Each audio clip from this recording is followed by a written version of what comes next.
felt great. I mean, like I said earlier, I wasn't really swinging the bat that well today. I mean, I think I was trying to do too much. But I settled down that at bat, and it really felt good. I mean, I've hit that ball on the line, and, I haven't done that too much in the last few days. Little fly ball, shallow right field. Back goes the second baseman, Juan Samuel, coming in Strawberry. Samuel has it, pick off his glove. In to score, lefty. Pendleton lines up at second. 1-0 Atlanta. Strawberry didn't give much help on that one either. Here's the 3-1 delivery. Fly ball, deep right center field. Back goes Butler. This ball is gone.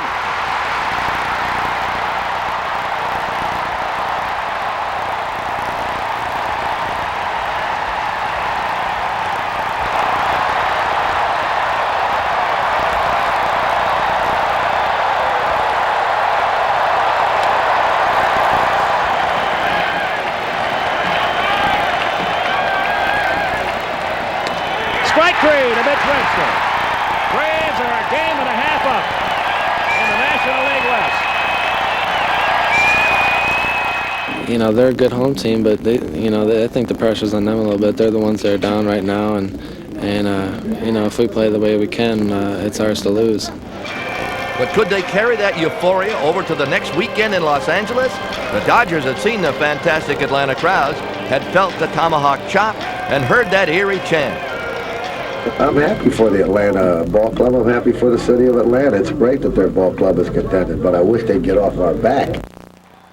The Braves, like the Dodgers a weekend before, started strong, riding the baby-faced assassin Steve Avery to an opening night shutout. But when the weekend was over, the Dodgers had taken 2 out of 3 and were back in first place again.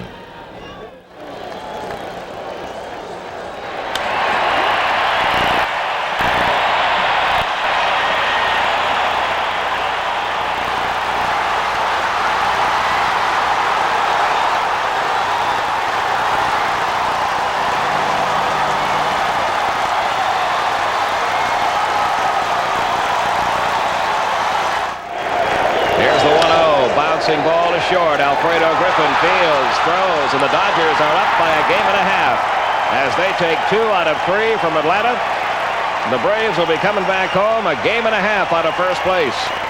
And again, Atlanta fans probably would have understood if their new heroes had not been able to climb back up. While the Braves were on the road for 6 of their final 9 games, the Dodgers were going to be home most of their stretch run. The odds weren't good. But these Braves weren't paying any attention to the odds. Home field advantage really goes down the drains when you're going for a pennant race. We go out every night playing the best we can, and I think that's the best thing about this team. We're really on an even keel. If we win, great. If we lose, we'll come back the next night. As far as being on the road, not on the road, actually, we've played almost better on the road this year, so at least mentally that'll help us. Night after night, the Braves would set the stage, throwing the gauntlet down on one coast. The Dodgers accepting the challenge on the other. And on so many of those nights, that gauntlet was made of the most incredible material. No better example could possibly be made than one extraordinary night in Cincinnati. 15-game winner Charlie Leibrandt gave up 6 runs in the first inning. But coming back against the Reds was something they had proven they could do. Greg off second. Line, right field, base hit. So the pinch hitters have come through.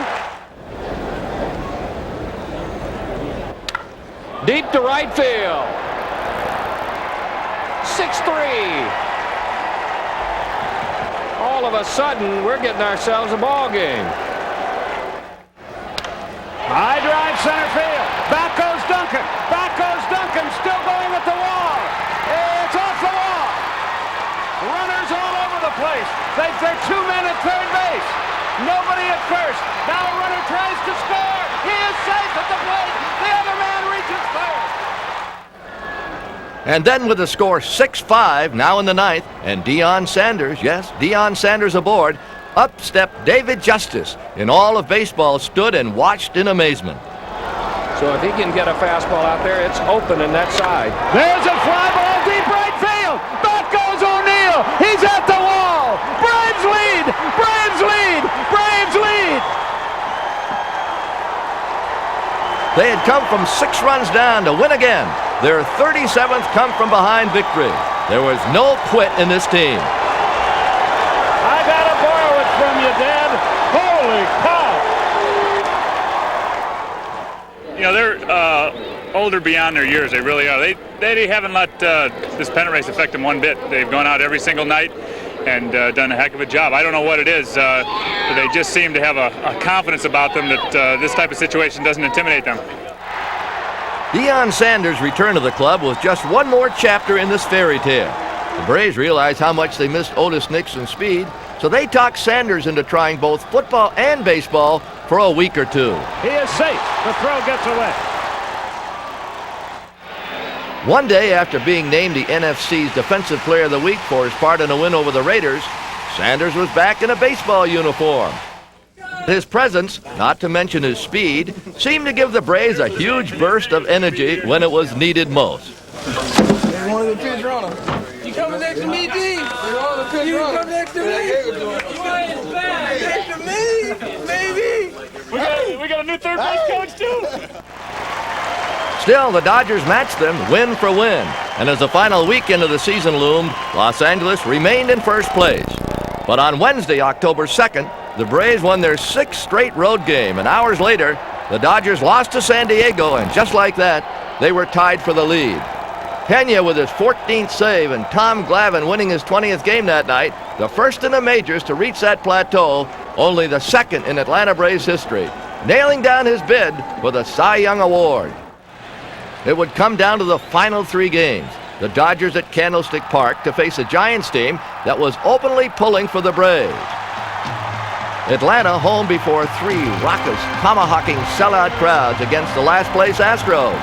It's just one of those things right now where, you know, you don't want to take any team too lightly because, I mean, that's the team that's going to come out and kick your rear end. So you go out and you just try to stay on top of things and go out and try to play as hard as you can. For dugout drama, this would have been canceled on Broadway quickly. For excitement and pure hysteria, it will be a weekend that will stay in Atlanta hearts forever. On Friday, the masterful Steve Avery no-hit the Astros through 6 2/3 innings, and the Braves won easily. Listen to the hand for Avery when he leaves.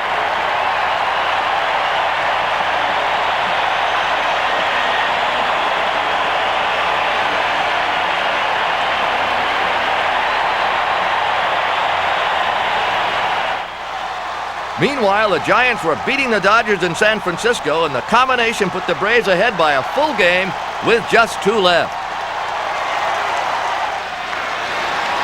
McGee goes, and it's sliced to left field. Going back on the ball is Daniels. It is gone.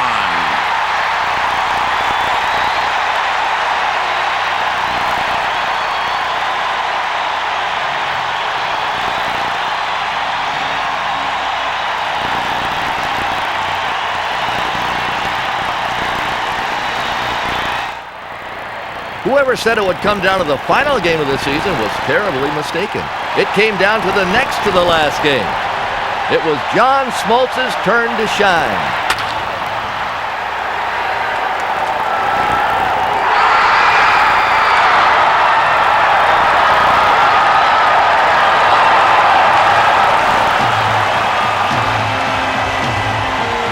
The team gathered in the infield, their fans almost wondering what to do now. This was a team that had finished last or next to last the previous 6 seasons. A team which had drawn less than $1 million in each of the last 3 years. A team from Losersville. But here they were, having just won a franchise record 94th game with a record 2 million plus having seen them, and about to wrap up the National League West for the first time in almost a decade.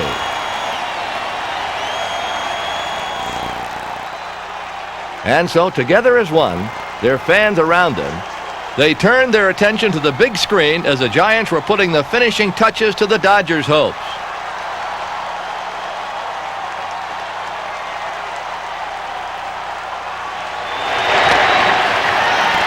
Robbie Thompson gets to it. In Atlanta, let the celebration begin.